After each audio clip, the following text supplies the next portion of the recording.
Israeli सेना ने Lebanon में लिमिटेड टारगेट ग्राउंड ऑपरेशन 1 अक्टूबर को शुरू किया था। इस पूरे ऑपरेशन का नाम दिया गया नॉर्दर्न एरो। एक तरफ इजरायली सेना एक के बाद एक एयर स्ट्राइक करके हिजबुल्लाह के ठिकानों और हथियारों के भंडार को निशाना बना रहा था, तो जमीन पर भी ऑपरेशन शुरू तेज था। लेकिन अब सीज फायर का समय आ गया है।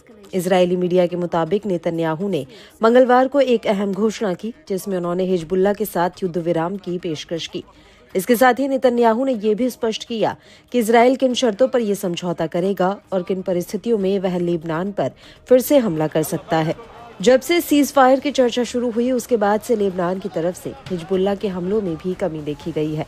जो हिजबुल्लाह दिन भर में इजराइल पर 150 से 200 रॉकेट तक दाग देता था, सोमवार को ये आंकड़ा बस डबल डिजिट तक ही सीमित रह गया। हालांकि इजरायली सेना यानी आईडीएफ इस सीज फायर के ऐलान से पहले हिजबुल्लाह के सारे बड़े ठिकानों को नष्ट कर देना चाहती है और इसके लिए लगातार एयर स्ट्राइक भी कर रही थी। सोमवार को भी आईडीएफ ने हिजबुल्लाह के एग्जीक्यूटिव काउंसिल के कई ठिकानों पर बम बरसाए।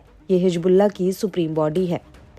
इस जंग में आईडीएफ ने हिजबुल्लाह पर सदी का सबसे चौंकाने वाला पेजर अटैक तकनीकी लड़ाई का एक नजीर बन गया।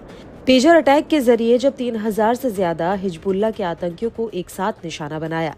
ताज्जुब तो तब हुआ जब बेरूत में घुसकर हिजबुल्लाह के चीफ नसरल्लाह को उसके 20 अन्य कमांडरों के साथ खत्म कर दिया, वो भी तकनीक के बेहतरीन इस्तेमाल से, जो कोई सोच भी नहीं सकता। हालांकि ये किसी ने भी नहीं सोचा होगा कि जिस हिजबुल्लाह की ईरान मदद कर रहा हो और अमेरिका लगातार जंग में इजराइल की मदद कर रहा हो, एकदम से दोनों सीज फायर के लिए तैयार हो जाएंगे।